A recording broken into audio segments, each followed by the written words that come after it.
반갑습니다. 슬기로운 지구생활의 이정입니다. 마음을 비우는 방법에 대해서까지 알아보았습니다.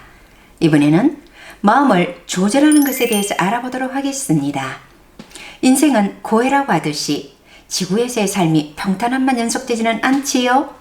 하루에도 몇 번씩이나 좋은 일과 나쁜 일이 번갈아가면서 오기도 합니다. 이럴 때 매번 반응하여 마음의 변화가 심하면 우선 본인의 심기가 불편하여 마음도 가볍지 않고 몸이 건강하기가 어렵지요.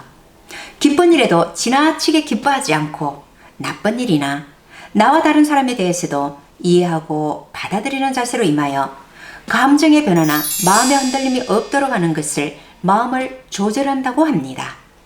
이렇게 되기 위해서는 먼저 겸손하고 마음이 비워져야 합니다.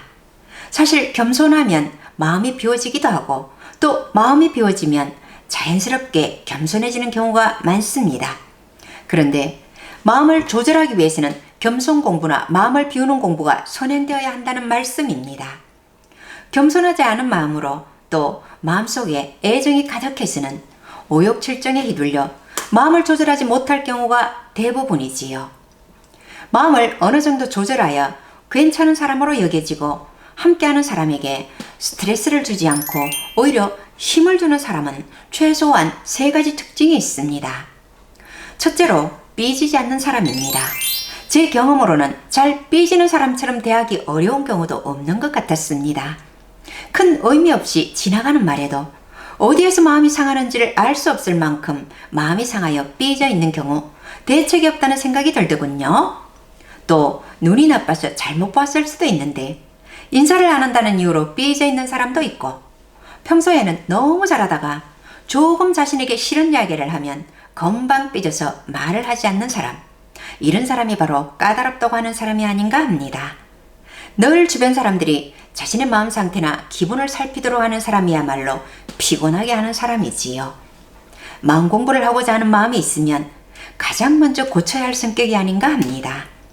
이런 분은 작은 것도 받아들일 수 없을 만큼 내 그릇이 작다는 생각을 하시면 되겠습니다.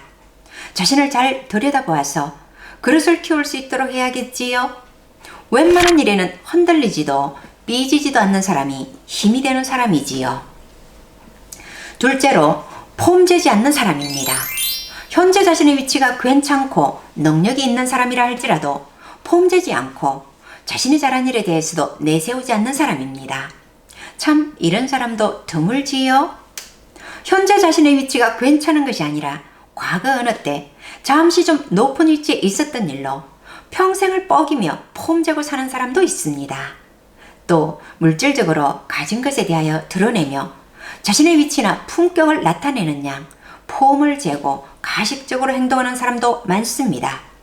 참으로 옆에 있고 싶지 않은 사람이지요. 이런 사람이야말로 속이 빈 사람이라고 할 수 있지요.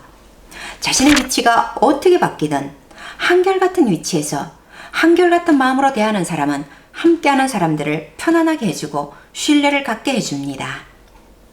셋째로 져주는 사람입니다. 우리 사회는 1등이 아니면 1점 차이라도 2등부터는 열등한 것처럼 취급되는 경우가 많습니다. 그래서인지 어떤 일에서든 이겨야 하고 돋보여야 하는 사람이 많습니다. 정당한 이유로 이기지 못하면 상대방의 그동안의 실수라도 모아서 뒤통수를 쳐서라도 이겨야 하는 사람도 있습니다.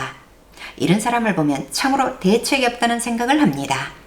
이런 사람은 삐지는 사람보다 더욱 받아들이고자 하는 마음이 없는 사람임을 경험합니다.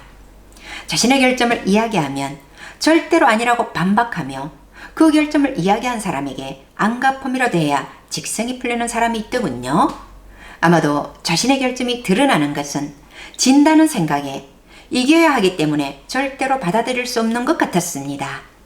오히려 그 말을 한 사람에게 너는 더 많은 결점이 있는 사람이라고 안갚음이라도 해야 직성이 풀리나 보더군요. 마음 공부를 하는 사람 중에도 이런 사람이 있습니다. 참 공부가 어렵겠다는 생각을 한 적도 있었는데 그래도 명상을 계속하니 조금씩 바뀌더군요. 명상을 하면 기운이 맑아지니 자신을 들여다보게 되고 기운이 쌓여 자신을 바꿀 수 있는 힘이 생겨서 자신이 노력하면 얼마든지 바꿀 수 있습니다. 알면서도 져준다는 것, 참으로 높은 단계라는 생각을 합니다. 이기고 싶은 사람에게는 미안합니다, 제가 잘못했습니다 하고 어른이 아이와 싸우거나 장난치며 일부러 져주듯이 마음을 조절하여 져주는 여유를 가지는 사람이 괜찮은 사람이라고 할 수 있지요. 어른이지만 아이처럼 언제나 꼭 이겨야 하는 사람들이 의외로 제법 있더군요. 알면서도 져주는 넉넉한 마음을 가지는 연습을 하시는 것이 또한 그릇을 키우는 과정이고 마음 공부를 하는 자세라고 봅니다. 이렇게 마음을 잘 조절하여 함께하고 싶은 괜찮은 사람이 되시길 바라며 이만 인사드립니다. 구독과 좋아요 눌러주시면 큰 힘이 됩니다. 고맙습니다.